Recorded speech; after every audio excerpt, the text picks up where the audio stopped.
Hey guys, what's up? So today I'm gonna be talking about Woman in Black 2, The Angel of Death. No, it does not have Daniel Radcliffe in it, like the first one. First one was pretty good.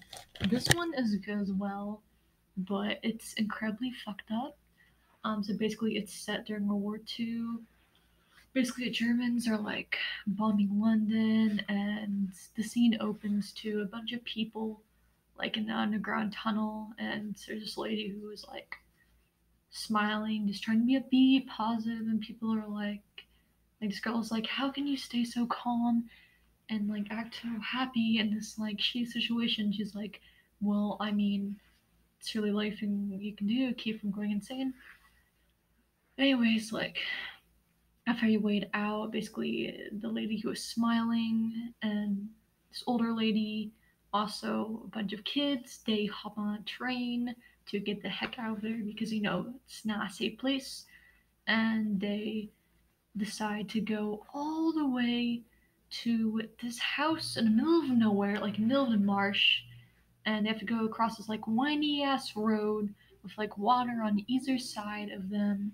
Um, and basically, yeah, like I feel like it's really cliche. For movies, basically go into like this house in the middle of fucking nowhere. It's dilapidated, like it's really freaking old. There's like a history to it. This place looks like it's gonna like fall apart. Like the ceiling looks like it's gonna like fucking crash down you and stuff like that. Anyways, like they just try to get comfortable as often as can. And basically, what's really sad is one of the boys, Edward, he basically lost his parents. So obviously he's an orphan, and he does not talk very much. What he communicates is solely through writing stuff down on paper, then like tearing off a notebook or something, and then like handing to a person.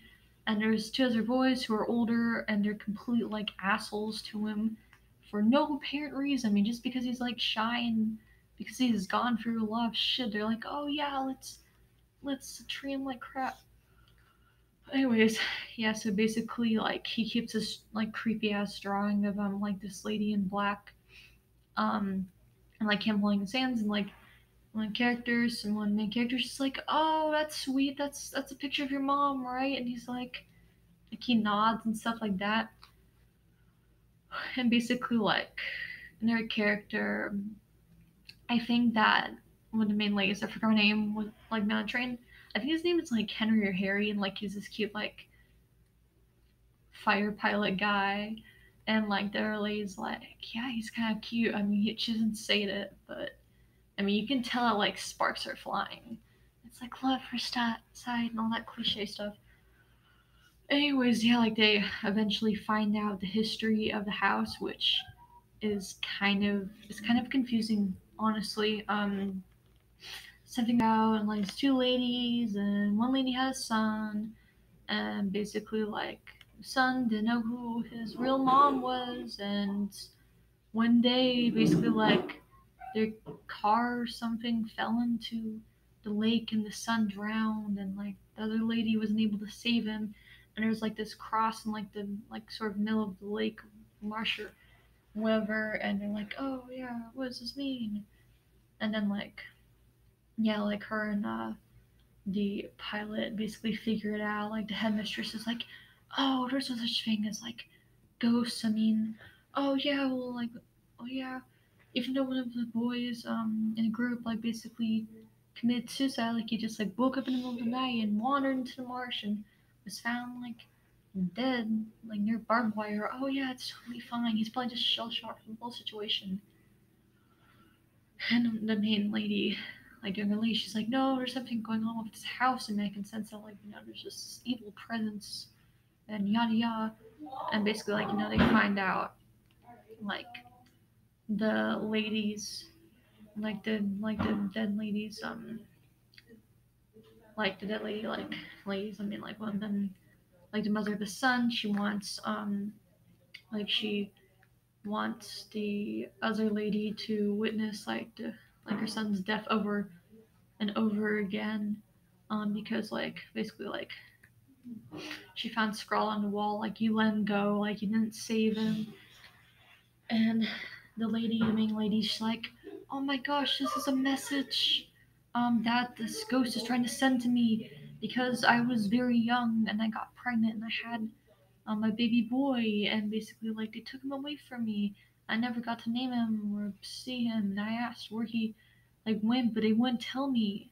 I'm guessing maybe like the main lady was like maybe in her teens or something, and like people were like, yeah, no, you're too young to have this kid. We'll just take him away from you, without your consent or anything like that. We'll just hide him away from you, and you'll never know who he is or like his name or like the family's gonna adopt him. Which is pretty sad. I mean, like they never really like talk about it much, and uh they don't talk about it much like in movie. It's kind of a big thing. You never really like know. And like she keeps on having nightmares about it. Like she's in like this creepy like hospital. Like there's empty beds on either side of her. She's like in this like gown. She's like walking down the hallway, and then like she sees this like baby in a bundle. And, like when she gets close to it, like and turn like pushes the blanket away, this like creepy ass face like looks up at her, and she wakes up in cold sweat. And yeah, it is not very scary. However, I mean, like the scares have basically been like jump scares, which I mean, which is all fine and good, like that's a good form to scare the crap out of people. But I mean, it's not the only way a horror movie can really like creep you out.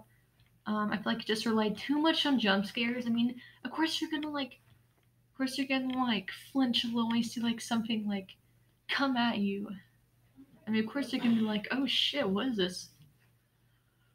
And like it was very it was a creepy movie. I'll give the film that. It was very disturbing, of course. I mean, because like kids died, like kids committed suicide in the movie, which is obviously, I mean, it's just any suicide films.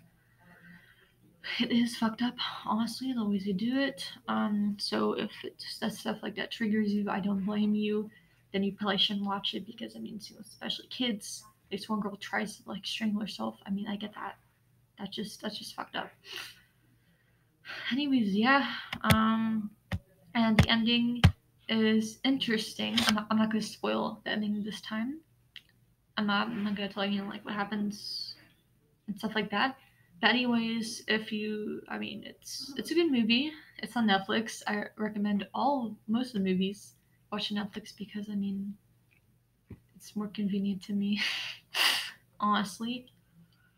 So yeah, I hope you guys like this review of The Woman in Black, The Angel of Death.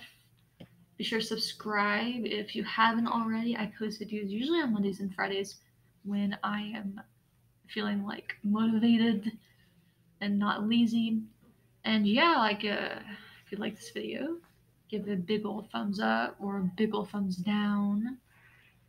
Because I mean, either way, I'm gonna get views. But I mean, I prefer if you like the video or comment down below if you've seen this movie and any constructive criticism. Also, you can roast me. Just don't, just don't be like too harsh. You know what I mean? Like not like unreasonably so. Anyways, yeah, I will see you guys in a couple of days.